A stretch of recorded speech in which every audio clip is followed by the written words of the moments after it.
مہمان کے واسطے زیادہ خرچ کرو کیونکہ یہ اسراف میں سے نہیں ہے۔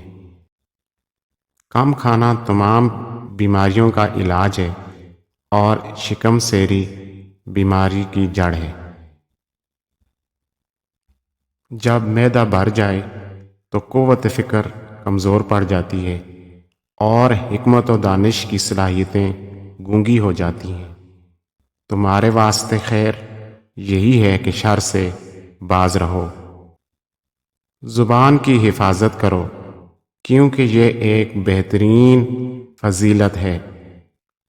عظمت صرف 1% ودیعت کی جاتی ہے اور 99% محنت و ریاضت سے ملتی ہے۔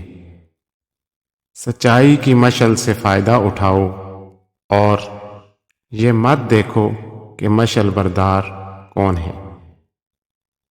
صدقہ کو حقیر نہ جانو کیونکہ اس کا ایک دانہ بھی قیامت کے دن پہاڑ جتنا وزن رکھتا ہے۔